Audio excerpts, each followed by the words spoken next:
regarding her illness, not mockingly, but clinically. He remembers her saying that she nearly died when she woke up in a pool of blood. Funky challenges Tamar's refusal to call an ambulance after she claims she nearly died. He then compares it with her proposed calling an ambulance, and she declined. He doesn't say she wasn't harmed. His concerns about coherence, since declining to call something a near-death experience leaves a void unavoidable. Funky will it himself because he knows that others will do the same. As the clips become viral, viewers start adding context to the quiet. They draw attention to Tamar's quirky, the lack of details, and the absent narrative. Interpretive space. This is the point it loses control of the plot. Funky is not directly responsible for the title, language, test, fake lead, or arrest. Funky never accuses medical fraud. Instead, it arises from reaction, comments, patched footage, and individuals reconciled to irreconcilable accounts. Never validates testing, but by carefully dissecting the time frame, he creates a surface on which conjecture might cling, and it doesn't remain concentrated on Tamar. It turns to Yandi. And Funky mentions her briefly close to the end of his story. Without theatrics, Funky states that Yandi was the only one who was harmed. That one remark completely changes the context. Silence begins to feel strategic if Yandi was wronged. Someone crossed a line, and that line was crossed during a night marked by secrecy, redirected plans, and mysterious injuries. Funky doesn't provide solutions. And the first section ends with a narrative that is now focused on structure, movement, and presence rather than emotion. After he provides core, the audience begins to fill in the blanks as it always does. The viewer no longer questions Tamar's feelings once those coordinates are established. Instead, the story responds to pattern rather than emotion. We're questioning how her account works. The more people compare her statements to Funky's schedule, the more the gaps cease to sound accidental. What Tamar pub vulnerability with her occurs while describing panic, and she did not provide a transition point or an explanation for how a night of social mobility changed into a medical emergency that she says she doesn't comprehend. Too many people interpret that absence as insulated trauma, because, when repeated carefully, ambiguity can shield more than it exposes. Aware of what actually happened to me. It's not denial. Viewers start concentrating on self. It's suspension, not accusation, and suspension invites interpretation, particularly when combined with dramatic statements. Funky intuitively. He portrays it as a tactic she's employed in the past, saying just enough to spark the certainty that would put an end to it. Rather than claiming Tamar lied about being injured, the internet, ready for indignation, doesn't wait for clarification. And that charge lands not because it's loud, but because it explains that ensued. It responds to suggestion, and Tamar's was potent. She made references to teeth and blood. The audience's protective instincts are triggered by facts like nearly dying. But they change when those same things are not articulated. They begin clinging to the closest unresolved presence, which is Mendeecees, not because Funky, he says, who went upstairs. But he doesn't accuse him of aggression or misconduct because Funky builds proximity and then won't soften it. He says who didn't. Then he says it again and lets the repetition do the trick. And once that framing is in place, perception hardens. And Tamar's insistence that she doesn't know what happened starts to feel more like avoidance than uncertainty. Online conversation goes from sympathy to suspicion. Sections begin to question why clarity was never sought instead of whether Tamar was wronged. She genuinely happened, so why didn't she try to find out? Why wasn't there an investigation? Why wasn't there any urgency? Why did she openly discuss near-death experiences while secretly refusing emergency assistance? Funky doesn't ask these things explicitly. They just naturally come up because he won't plug in the holes himself. That self-control is important because when someone highlights inconsistencies without speculating, the listener feels they are suppressing information for a purpose. Funky presents himself as collateral damage, someone drawn into a story against his will, repeating that he didn't want to talk, didn't need anything from you, and didn't gain anything by talking to you. I was your true friend.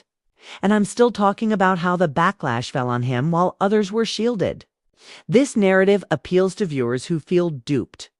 The narrative surrounding Tamar starts to change from victimization to agency, not agency, in causing harm, but agency in influencing response, claiming that Tamar used uncertainty to safeguard certain connections while letting rumors burn through others, that she knew exactly what she was doing by portraying harm without reason, and that she understood how the internet would react. This interpretation isn't shared by everyone, although many continue to support her, citing shock, pain, and the right to privacy. The debate's very existence is a turning point. Funky accentuates this breach by going back to the aftermath and describing how swiftly the story swung against him. Stories that feel controlled cause sympathy to break. He doesn't deny that a true buddy might have gone upstairs, but bloggers and comments portrayed him as careless, heartless, and someone who abandoned a friend.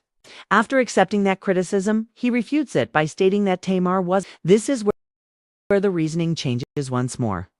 If Tamar wasn't alone, then after Funky's absence is reframed as respect for limits rather than maltreatment. Viewers start to see that the earlier outcry against him was misguided, full of Tamar as well as the story itself.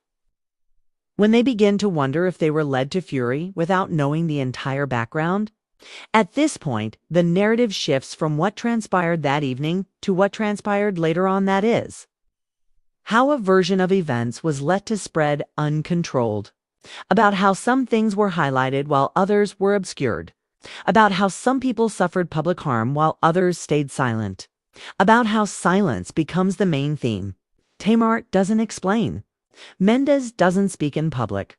Yandi doesn't participate after spoken his piece. Funky won't take it back. This group's silence starts to sound deliberate rather than sentimental or strategic. Dot and strategy raise suspicions. Funky is not the originator of the term test fake. Arises from the audience's desire to make sense of discrepancies.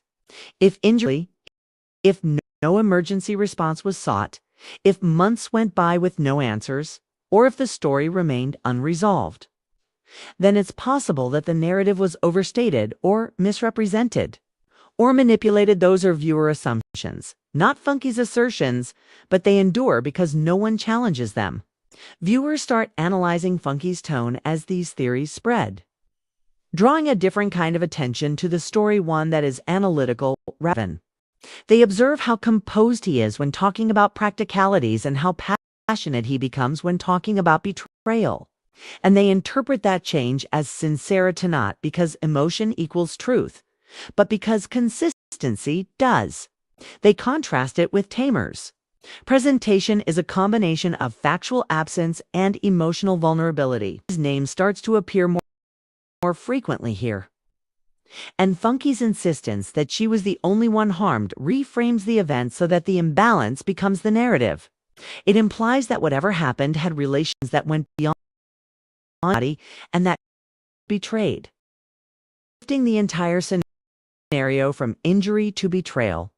An audience that has become accustomed to reading between the lines via years of reality television finds resonance in the idea that quiet may rather than evasive. They regard Yandi's exit private resolution, not because they are aware of what transpired, but because irreversible occurred. Arrest enters the conversation with caution. Funky mentions it not as a conviction, but as a progression. He maintains innocence and presents it as pressure rather than evidence. However, even that framing raises the stakes, because even in theory, the introduction of legal language alters the perception of silence, making it appear more like counsel rather than avoidance. At this point, the audience is monitoring behavior than waiting for responses. Who shows up? Who vanishes? Who intensifies? and who retreats. At the end of Section 2, the story is no longer based on assertions but rather on consequences. And they see each non-response as evidence that the truth is unstable. The lack of a retort weighs more than any allegation. So it's not what people say, but what they don't correct. The story continues. When he begins speaking, the room doesn't blow up. It gets tighter. There's an intentional pause. Calculation, not hesitancy for drama. Knowing exactly what's going to happen. Funky leans into the moment. His tone diminishes as soon as he speaks. He settles his shoulders. Do you know what actually occurred to you? No, I'm not. Or are you able to discuss what?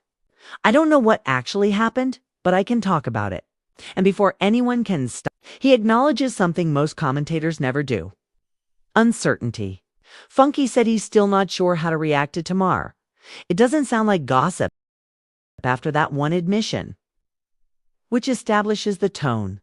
It sounds like someone making corrections to a song that has already gotten out of control. Appears on camera earlier. It's composed, calculated, and cautiously far away. She doesn't name anyone when asked if she knows what actually occurred to her that evening. Nothing is denied by her. Either way, she makes room. Tamar claims she has no idea what actually occurred to her. What the internet hears is uncertainty is not heard by it. It picks up on omissions. Screens begin to clip. Comments begin to pile up. In an attempt to understand how someone could depict injuries, blood, and panic while maintaining they have no idea what caused it, viewers repeatedly rewind the scene. That's when Funky interrupts and does an unexpected action. He brushes off the remainder of the interview as unimportant. Structurally, not emotionally. Then he turns to face Tamar. As someone whose name is already being dragged through a tale, he claims he didn't. Rather than as a buddy or commentator, Funky accuses Tamar outright of lying about the evening. The term has a heavy landing. It reframes everything that came before it. Not because it's loud. The response changes in a matter of minutes. Viewers begin drawing timelines instead of arguing over tone. The evening that was presented as a birthday celebration starts to take on a new appearance. Emotions are replaced with places. That bothers me. That bothers me greatly because I'm telling you to your damn face, you had a bold, bald head. Memory is replaced by movement. Suddenly, the quiet surrounding Mendeecees' name seems louder than any spoken words. The narrative changes in real time as clips circulate and theories conflict. What began as a story about health becomes something completely different because the question is no longer what happened. This explains why so many details were left unexplained. There's no turning back the narrative once that question takes hold. Mendeecees and his homeboy enter. All right, so this is the third time that you and I have been hanging out. Suddenly, after Funky draws the line, this starts, and won't let the interview take its own course. The story entirely shifts. He handles tomorrow's structure. Rather than emotion, building. Come see us at Sauce. I tell everyone that I truly don't want to go. I take my vehicle over to Sauce. By the time I reach Sauce, calls and says, Tamar said, just leave your car at her place and we're going to go to V. He challenges how the story was constructed by tearing down the birthday celebration. He put underneath it, rather than disputing her feelings. That narrative is not only false, but fundamentally incorrect according to Funky, who clarifies that the night started off with hunger rather than intention or charity, according to his account. Tamar and Zoe were just trying to find a place to eat because everything in their neighborhood was closed. It wasn't a celebration. It was a backup plan, a last resort. That particular element is important because it instantly relieves the night of the emotional burden. Later, Tamar became connected to it. In Funky's version, what had been presented as a friendly gesture toward a buddy became into a casual encounter that gradually turned into something else. Additionally, Funky doesn't overstate the transition. Instead, he records it location by location and decision by decision, pointing out that Tamar frequently portrayed the evening as something she did for someone else, when he claims that it was never about him at all. Repetition causes the second fracture. Funky points out that Tamar and Mendeecees had previously made surprising appearances together during hangouts. He makes no accusations or conjectures. He only remarks has already occurred several times. Funky notes Mendeecees' unexpected appearance during several hangouts. The stakes are altered by that one observation because coincidence becomes less credible when it occurs again. One unexpected presence can B3 begins to feel deliberate. And Funky lets the viewer decide how to take it, letting the discomfort do the talking. The night then starts to break up into activity.